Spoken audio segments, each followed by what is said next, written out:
আমি তো তাই ভাবছি যে হয়তো ছোট কলা গাছটা হবে। আমাকে একটু আগেই একজন জিজ্ঞাসা করলো যে এই গাছগুলো কেটে পরিষ্কার করছে না কেন, জুংলা গাছ। তাকে বোঝানো হয়েছে এটা আদা গাছ। এটা আদা গাছ, তাই না?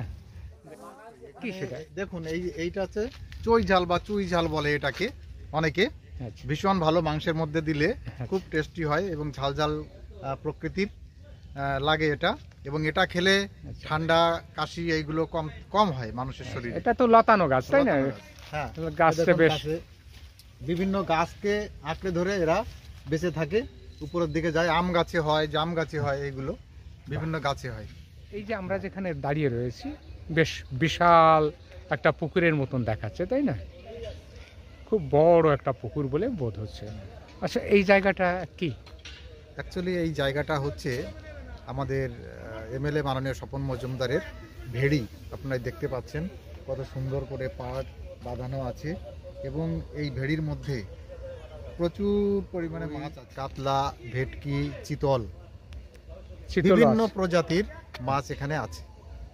ভেটকি মাছও এখানে আছে, প্রচুর ভেটকি মাছ আছে। শুনেছি তো লবণাক্ত জলের নাকি মাছ ভেটকি, তো এখানে বিশেষ উপায় হয়তো উনি রাখেন। হ্যাঁ হ্যাঁ, তা আমি নিজের চোখেও দেখলাম যে মাছ কিছু মরে। কারণটা কি, এমন কেন হয়? কারণটা জাল যখন টানে না তখন ওদের একটু সমস্যা হয়, গায়ে যে লালাটা থাকে ওই লালাটা কেটে যায়। আচ্ছা, তখন ওই মাছগুলো আর সেই সহ্য করতে পারে না, তারপরেই ওরা মরে যায়। আচ্ছা, এটা কি গাছ? এটা ভেন্ডি গাছ। দেখুন এই ধরনের ভেন্ডি গাছ আপনারা হয়তো আগে দেখেননি, এইবার দেখুন কত বড় হয়েছে। এবং আপনারা দেখে মনে করবেন না যে এটা ভেন্ডি, কিন্তু সত্যিকারে এটা ভেন্ডি। দেখুন ভেন্ডিগুলো দেখুন হয়েছে কত বড়। হ্যাঁ, এখানে বিভিন্ন প্রজাতির গাছ আপনারা দেখতে পাবেন, না আসলে বুঝতে পারবেন না। আপনারা একবার আসুন, ভেড়িতে ঘুরে যান, ভালো লাগবে। বলছিলেন যে অনেক বড় বড় ভেটকি মাছও আছে এবং সেই ভেটকি মাছ যেদিন ধরা হয় ঠিক তার পরের দিন অনেক ভেটকি মাছ মরে যায়। হ্যাঁ হ্যাঁ, তার তো একটা প্রমাণ দেখাতে পারলেন। একদম প্রমাণ আছে আমার কাছে। দেখুন কয়েকদিন আগে মাছ মারা গেছে, মাছ ধরা হয়েছে, সেই ধরার পরেই মাছ মারা গেছে, তার প্রমাণটা দেখুন। এখানে বড় বড় ভেটকি মাছ, এখানে যে দুটো ভেটকি এখানে মরে ভেসে আছে। দেখুন প্রায় এক একটা ভেটকি মাছের ওজন 4 কিলো। হ্যাঁ, আনন্দ উপভোগ করছে ওরা বোটিংয়ে। এর জন্য কোনো চার্জ লাগে না, এখানে সম্পূর্ণ বিনামূল্যে স্বপন মজুমদার এটা করে রেখেছে সাধারণ জনগণের জন্য। বোটিং চলছে, কত কত আনন্দ উপভোগ করছে ওরা বাচ্চাদেরকে নিয়ে, খুব সুন্দর লাগছে। কে তোমরা বোটিং করছো? বাহ, কেমন, খুব আনন্দ অনুভব করছো তো? হ্যাঁ, খুব। আচ্ছা, কখন ছাড়লো, কখন ওখান থেকে? এই তোমার 20 মিনিট হয়েছে। আচ্ছা, প্যাডেল করছো পা দিয়ে?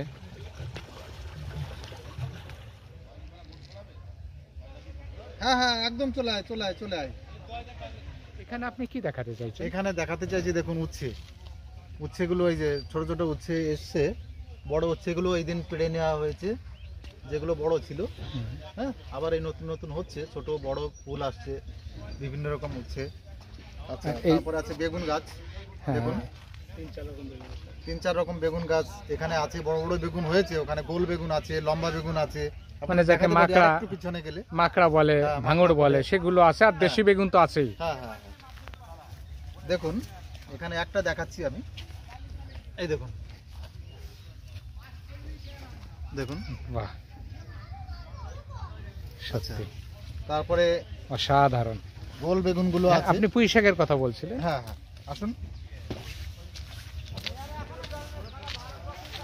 দেখুন এই পুঁই শাকগুলো খুব সুন্দর হয়। কোনো রাসায়নিক সার এবং কীটনাশক ওষুধ ব্যবহার না করে এই শাকগুলো এবং এই সম্পূর্ণ চাষগুলো করা হয় এবং খেতে দুর্দান্ত স্বাদ। অসাধারণ অসাধারণ, সত্যি এরকম তো কখনো দেখিনি। যেখানে দেখেছি এই মোটা ডাটা হয়, মূলত তো সেখানে রাসায়নিক সার কীটনাশক দিয়ে সেগুলো তৈরি করা হয়। তা আমাদের সম্মানীয় বিধায়ক, লোকপ্রিয় বিধায়ক, তিনি সযত্নে অন্তত শরীরের পক্ষে কোনো ইফেক্ট না পড়ে সেই জন্য জৈব পদ্ধতি যেটাকে আমরা বলি, আসলে রাসায়নিক সার বাদ দিয়ে উনি চাষ করে থাকেন। আসলে দেখুন পুঁই শাক, অসাধারণ লতানো গাছ, দেখলেই বলরাম বাবু, এইখানকার বিশেষত্বটা কি বলুন তো? এটা হচ্ছে এই যে গাছ পাতাগুলো দেখতে পাচ্ছেন, হ্যাঁ। এটা সম্ভবত চিনতে পাচ্ছেন না আপনি, তো এটা হচ্ছে আদা গাছ। সত্যি এ তো বাঁশ গাছের মতো, হয়তো ছোট কলা গাছটা হবে। হ্যাঁ, আমাকে একটু আগেই একজন জিজ্ঞাসা করলো হ্যাঁ। যে এই গাছগুলো কেটে পরিষ্কার করছে না কেন, জুংলা গাছ। তাকে আচ্ছা, আচ্ছা। বোঝানো হয়েছে এটা আদা গাছ। এটা আদা গাছ, তাই না? নিচে আদা হয়, আদার এই কন্দগুলো ফুলে হয়তো নিচে রয়েছে, হলুদ গাছ যেমন দেখেছেন ঠিক ওরকমই এই হলুদ আদা গাছের গাছটা মতন হয়। কন্দগুলো নিচে হ্যাঁ, হয়। নিচের দিকে হয়, মাটির নিচে। বাহ, আপনার পিছনে লেবু গাছ রয়েছে, হ্যাঁ, অসংখ্য লেবু গাছ, রয়েছে পিছনে, লেবু হয়েছে। লেবু হয়েছে এই যে।